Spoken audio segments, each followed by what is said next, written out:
dal leen ak jàmm ci AGT News chaîne bi leen di jox xibaar yi wér te wóor abonné leen ngir dara bañ leen a raw. AGT News jërë ngeen jëf mbokk yi ci ànd bi ak ñun ci AGT News dal leen ak jàmm. fan yii yëpp werante bi bëri woon na lool ñeel Pastef naka la nar a tànnee ay candidatam jëmale ci élection palum député yi nga xam ne ñi ngi ko war a amal le 17 novembre 2024 ci lu ni mel nag am na benn lettre circulaire boo xam ne daal dinañ koy fësal boobu lépp lettre nag lañ leen bëgg a jàngatal waaye bu leen fàttee aimé vidéo bi partagé ko ngir ñu bëri mën cee jota ndax dafa concerne képp koo xam ne bëgg nga doon candidat biir Pastef jëmale ko ci yooyu la jongante kon ñëpp war nañ cee mën a jota. Objet, modalités et conditions de candidature pour les listes départementales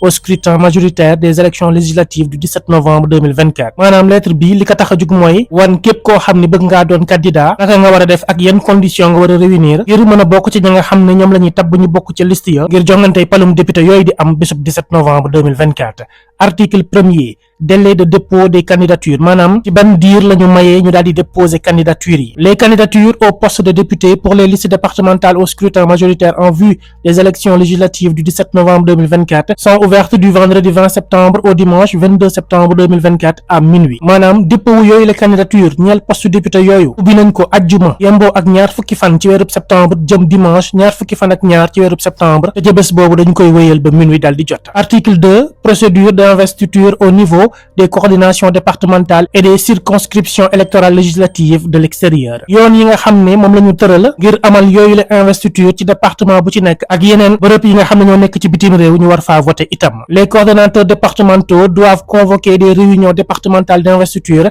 le samedi 21 septembre 2024 ou le dimanche 22 septembre 2024 pour proposer aux partis les hommes et femmes investis en qualité de titulaire et de suppléant au niveau de leur département. ñi nga xam ne ñoom lañ dénk coordination wu département yi ñoom war nañoo woote ay réunion d'investiture bésub samedi ñaar fukki fan ak benn ci weerub septembre wala dimanche ñaar fukki fan ak ñaar ci weerub septembre ngir wan ñi nga xam ne ñoo nekk ci parti bi yan góor ak i jigéen ñoo bëgg a bokk ci yooyu la investiture ñeel titulaires yi ak suppléants yi loolu yëpp nag nekk ci seen département. À ce propos, les coordonnateurs départementaux doivent s'assurer que tous les coordonnateurs de section sont informés au moins 24 heures avant la tenue des dites réunions. ñoom ñoo nga xam ne ñooy gérer coordination départementale yi war nañoo fexe ba ñu dénk section yi ñu koy gérer ñu yëgal leen mbir mu nu mel 24 heures avant maanaam benn bés laata ñuy amal yooyu les réunions. À l'issue de ces rencontres, les coordonnateurs départementaux au Sénégal ou toute personne désignée pour les suppléer au cas où ils sont candidats devront envoyer au secrétariat général du parti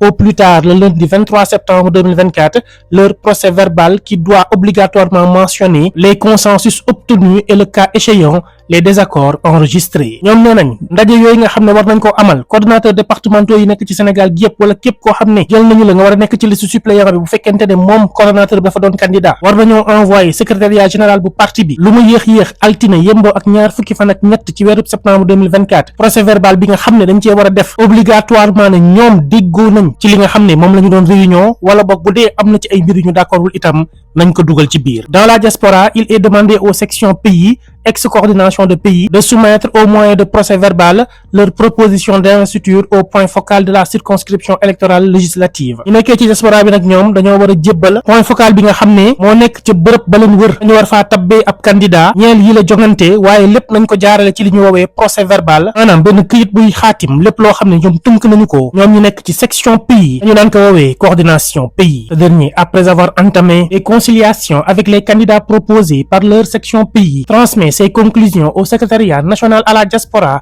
du parti au plus tard le lundi 23 septembre 2024. Le secrétariat national à la diaspora transmet les procès-verbaux au secrétariat général du parti. moom moomee nga xam ne moom mooy point focal bi day def conciliation ci candidats yi nga xam ne ñoom la ñu daal di proposer dajale leen la nga xam ne moom la ci jël comme ay conclusions itam mu dajale ko jox ko secrétariat national bu diaspora bi lu mu yéex bisu altine ñaar fukki fan ak ñett ci weerub septembre bu ko defee ñoom secrétariat national bu diaspora bi itam jël mbir yi defaat ko ci ay procès verbal daal di koy jébbal secrétariat général bu parti bi. Dans toutes les étapes du processus d'investiture, le parti promeut la recherche du consensus dans les propositions des hommes et des femmes. lépp nag loo xam ne ñu ngi koy def ñeel investiture bile li nga xam ne moom lañ ci gën a bëgg te ñu koy sàkku mooy ñu waxtaan ba am consensus maanaam juboo góor ak jigéen yi ñu war a tànn ngir dal leen investir. Article 3. Critères d'éligibilité et composition du dossier de candidature. L'annexe sur les critères d'éligibilité et sur la composition du dossier de candidature complète la présente circulaire. am na benn mbir moo xam ne dañ ci dikk léegi njeexitalu vidéo bi ngir wax kenn ku ci nekk lan nga war a daal di matal ngir doon candidat ak itam dossier bi ngay joxe lan ak lan moo ca war a nekk. Article 4. Mise en œuvre. naka la ñuy doxalee mbir mi le secrétaire général du parti, le secrétaire national à la massification et à la vie militante, le secrétaire national chargé de la diaspora, le secrétaire national chargé des opérations électorales, les coordonnateurs départementaux et de section pays sont chargés chacun en ce qui le concerne de l'exécution des présentes mesures. ñooñu nga xam ne ñëpp lim nañu leen fi ñu doon ñoo xam ne dañoo yor ay ndombal tànk ci biir parti bi ñoom la ñuy sàkku lii di ay ndogal ñu jël ko ñu xool naka la ñuy def kenn ku ci nekk ca la war a nga matal ko ba mat sëkk comme ni ñu ko dal di waxee. Annexe bi ñu leen doon wax nag moo ñeel conditions d'éligibilité et composition du dossier de candidature. Les candidatures au poste de député sur la liste majoritaire en vue des élections législatives du 17 novembre 2024 sont ouvertes du vendredi 20 septembre au dimanche 22 septembre 2024 à minuit. Comme ni leen ko waxee sànq tijji nañ li nga xam ni moo ñeel candidature yi. Pour être candidat à la candidature, le militant doit pour nag bokk ci yooyu la jongante ngir ñu mën a xool ndax mën ngaa doon candidat am déet yow militant bi am na ay ponk yoo xam ne mënul ñàkk nga daal di koy matal. bi ci njëkk mooy être âgé de 25 ans révolus à la date des élections né au plus tard le 17 novembre 1999. maanaam yow bi nga xam ne bëgg ngaa doon candidat lu mu néew war ngaa am ñaar fukki at ak juróoma lu ni mel war naa mën a yemboo ak 17 novembre bu atum 1999. Être électeur inscrit sur les listes électorales du département dans lequel on souhaite être investi. yow mi bëgg a doon candidat faaw nga doon électeur maanaam ku mën a voter ba noppi itam bindu ci liste électorale yi nga xam ni moo nekk ci département bi nga bëgg ñu investir la fa. Faire preuve d'un militantisme actif dans le parti et dans le département où l'on souhaite être investi. yow mi bëgg ñu daal di lay investir faaw nga nekk militant boo xam ne dañ lay gis ci terrain bi nga actif saa su ne ñu daan gis ngay teg ay jéego ci parti bi ak itam sa département bi nga nekk. Avoir une bonne moralité. maanaam nga doon koo xam ni ñëpp jox nañ la cër ndax ci sa dundin bu rafet maanaam ci gàttal koo xam ni mën nañ gis ci moom jub-jubal ak jubbanti. Le dossier de candidature comprend un extrait d'acte de naissance datant de moins de 6 mois ou la photocopie légalisée de la carte d'identité biométrique CEDEAO. loolu mooy ponk bu njëkk bi nga xam ne war nga koo boole ci sa dossier de candidature maanaam nga jël sa acte de naissance maanaam sa benn extrait boo xam ne amagul 6 mois ci yow wala boog nga dugal sa photocopie légalisée bu carte d'identité CEDEAO. loolu mooy bi njëkk. ñaareel bi mooy